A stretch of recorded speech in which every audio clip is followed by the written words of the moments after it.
Hi guys, good morning and welcome to my channel. It's currently 2:40 in the morning. Bali, kakatapos ko lang ng work kanina around 1 AM and then naligo agad ako kasi papunta tayo ng airport ngayon dahil meron tayong biyahe papuntang Siquijor. Tara, samahan niyo ako.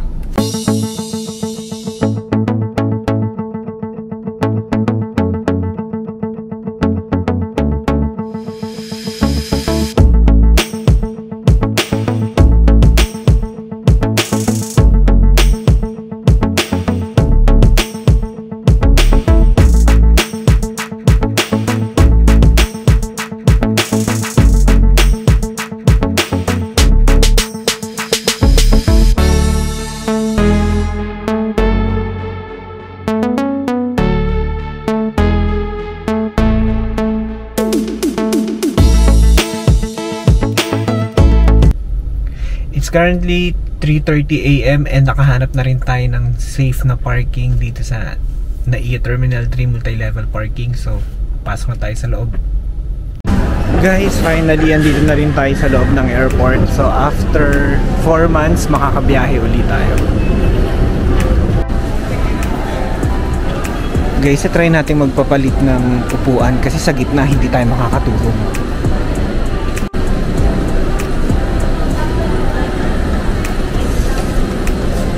Wala pang masyadong tao kasi masyado pang maaga.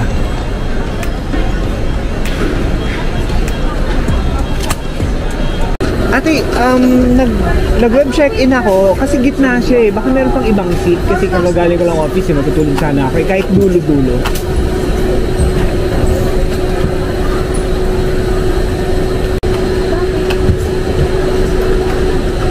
Parang fresh ko dito.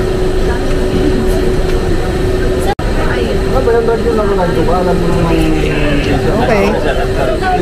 Thank you. Guys, success, nakapagpapalit tayo ng seat. Window seat. Dulong-dulo nga lang pero okay na rin basta makatulog tayo. Yun ang mahalaga. Ayun ang flight natin guys sa Dumaguete. To be announced pa yung gate.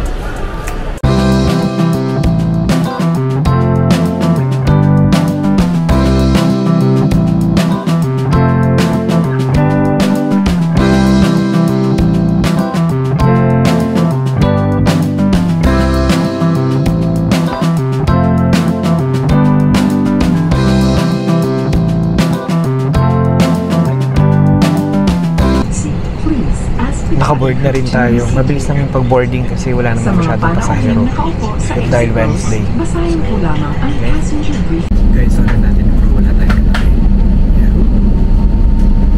Mary Amaranto. Our flight time is approximately 1 hour and 5 minutes.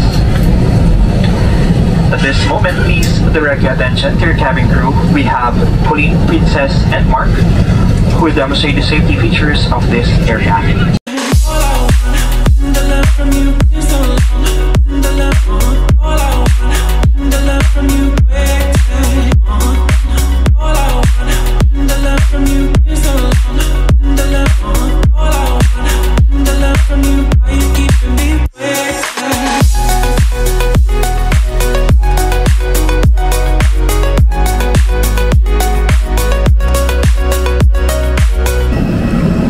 Finally guys, we landed at Dumaguete, Sibulan Airport. So magti-take na lang tayo ng tricycle going to the port para maabutan natin yung Montenegro papuntang Siquijor. The baggage inside the cabin. Special? Special? Maximum weight shall be 7 kilograms. Which shall not exceed 56 by 30 baggage fee. Ito? Sa ating pinamahal ng Cebu Pacific guests, isang pala na lamang ng bawat pasahero. Ito na guys, sasakay na tayo ng tricycle.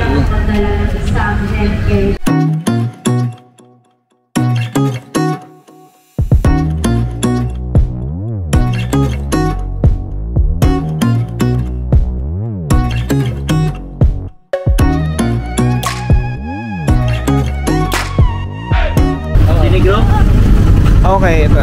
Thank you. Tapos yung port, dito pa rin. Doon lang. Malapit lang. Okay, so lalakad lang ako pa ganito. Okay. Wala nang bilihan doon ng ticket? Wala, dito lang.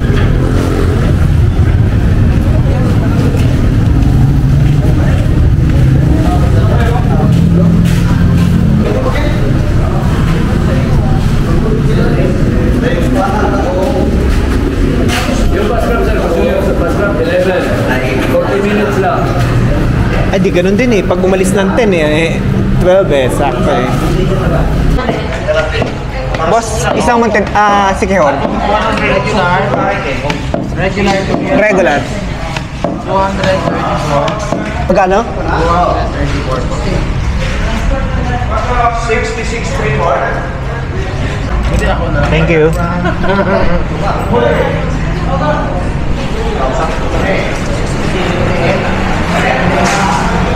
Guys, may ticket na tayo. So, pupunta na tayo sa port.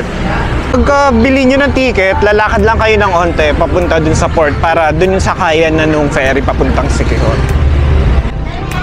Kwento ko lang pala guys, hindi ako masyadong nakatulog kanina sa eroplano.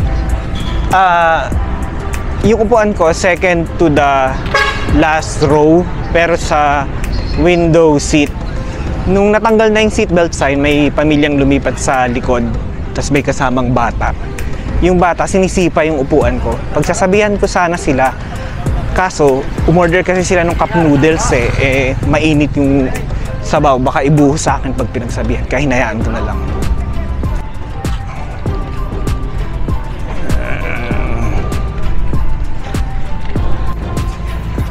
Init.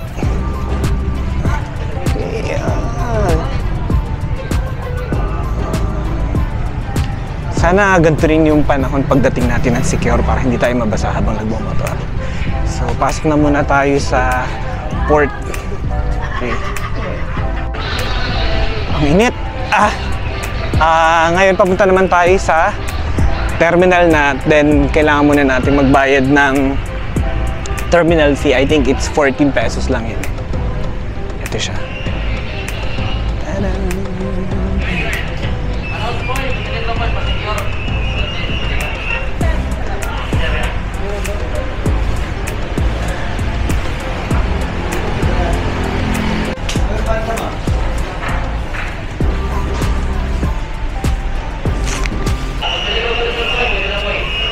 Isa lang po.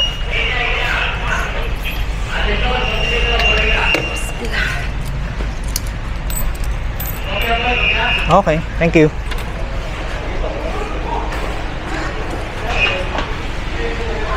Yes. So guys, finally makakabalik na uli ako ng Sikihor, ang aking favorite island. And I'm so happy.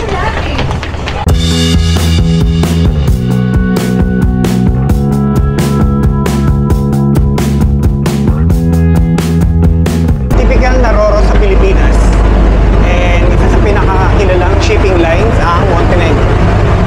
So dito tayo sa bandang gilid po para pwede tayong makapag take ng videos later.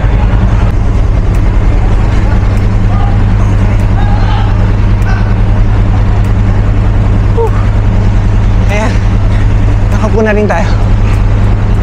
So, settle na lang muna. Usually 2 hours yung biyahe papuntang Sikihor, or 1.5, and then 30 minutes yung pag-aayos ng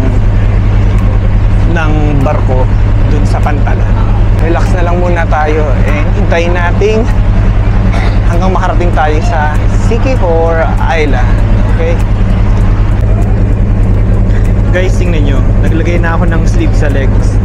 Gusto natin ng dagat pero takot tayo mangitim.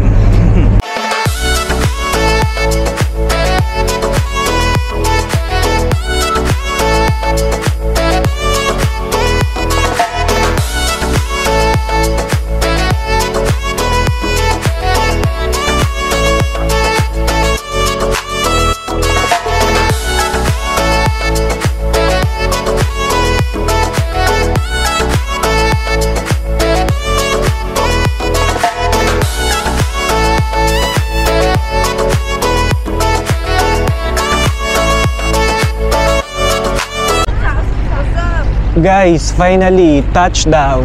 Welcome to Sikihor!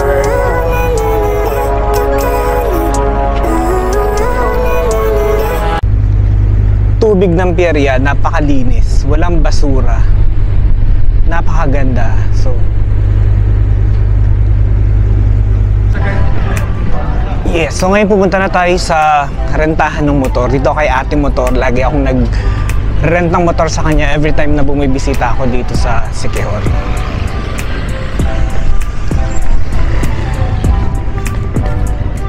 Dito lang, paglabas lang ng port, ng terminal, kaliwa ka lang, makikita mo na yung maraming motor na kay ate yun. Dito para tayo dadaan.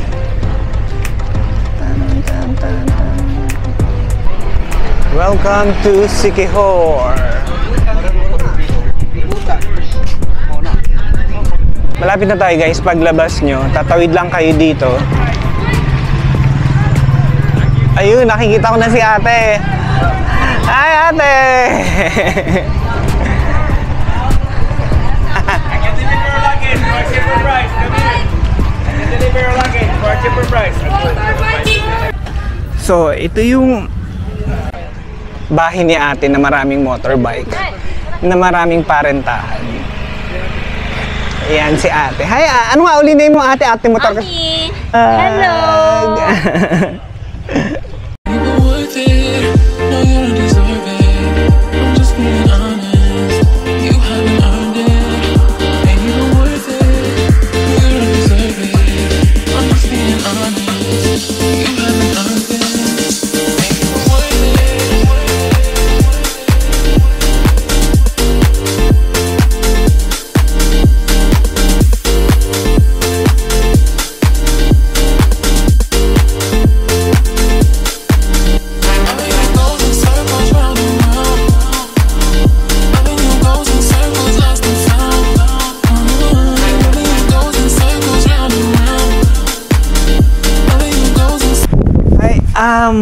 Nag-book ako sa Agoda. Saan yung reception? Doon. Okay. Ano pong name nila? Marlon Malab.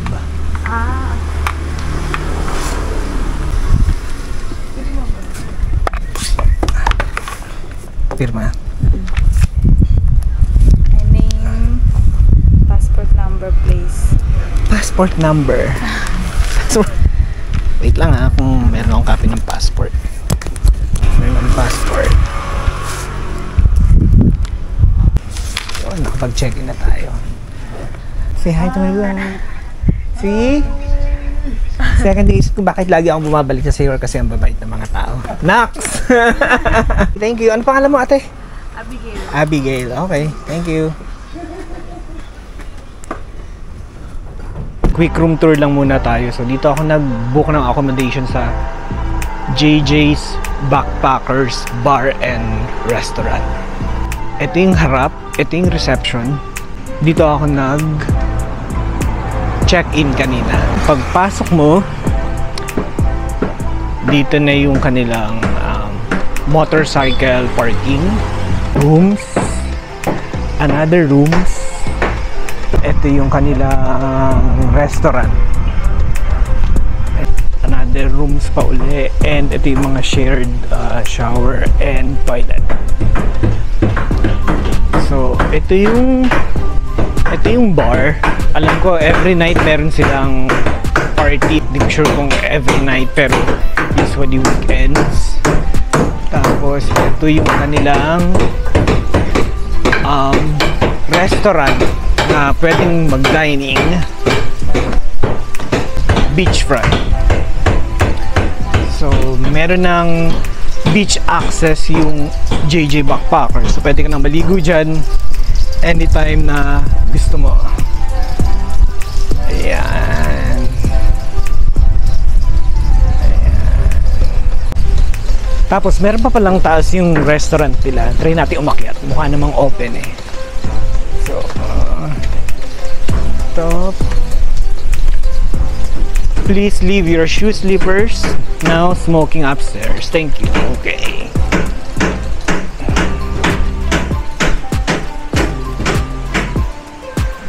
Wow. Grabe guys, ang ganda. Parang ang sarap mag-work dito. Pero nga ang sabi ni ate kasi hindi daw, parang hindi abot yung wifi dito sa restaurant. Dun lang sa mga rooms and malapit sa reception area. Pero wow, grabe. Sobrang nakaka-relax. Parang kahit wala pa akong tulog, simula 11 o'clock ng umaga kahapon nagising na ako. Hanggang ngayon wala pa akong tulog pero hindi ko pa rin nafe-feel yung pagod at antok. Kung ganito ba naman yung kaganda yung view mo, di ba? Parang mawawala talaga ng pagod mo at antok. Quick room tour lang muna tayo dun sa binuko na room. It's a solo private room with shared toilet and bathroom. So guys, ito na yung room ko. Very basic lang siya. Solo private room with shared toilet and bath. So pagbukas mo ng pinto, ayan siya, makikita mo na yung kama. May isang maliit na chair. Okay lang para sa mag-work, and then may windows. And then electric fan. Okay. Yeah, so guys, ito yung menu nila. So kakain muna tayo kasi breakfast lang kinain ko kanina, siopaw, bola-bola. So kakain muna ako ng kanin.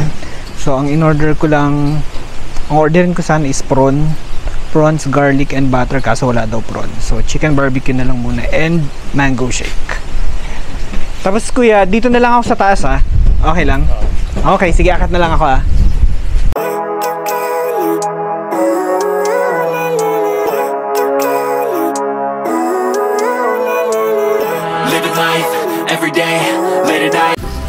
Guys, ito na yung in-order natin na chicken barbecue and mango shake. Mukha namang masarap kasi mabango siya. Tsaka yung mango shake mukhang puro. Sa taas dapat ako kakain eh, kaso sobrang lakas ng hangin. Kaya isubo ko pa lang yung manok, lipa rin agad. Punta lang ako ngayon dun sa dati kong pinag-iisayan lagi dito sa Siquijor, yung Cliff Garden.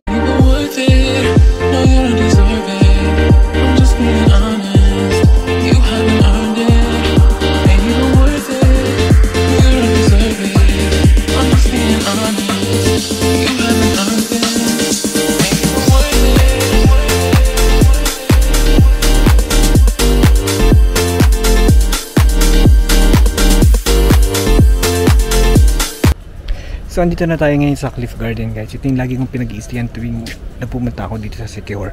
Mabagal lang kasi yung internet nila nung huling nagpunta ako dito, and kaya nahirapan na akong mag-work. Kaya hindi muna ako nagpabook dito, pero i-check ko ngayon kung okay. Tara, tingnan niyo kung gaano kaganda yung accommodation nila.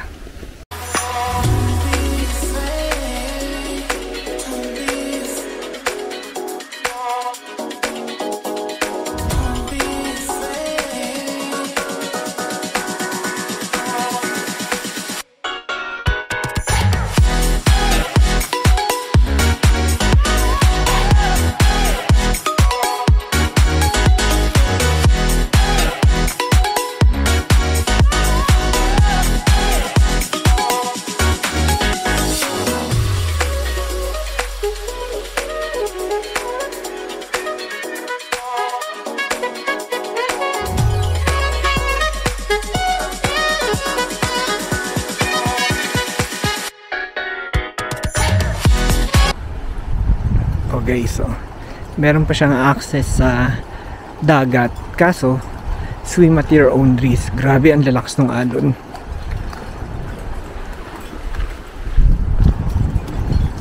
Oh, diba?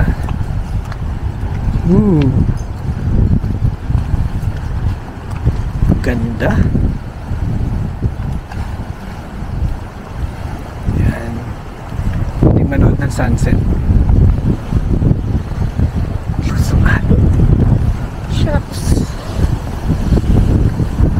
Hindi ako makakapag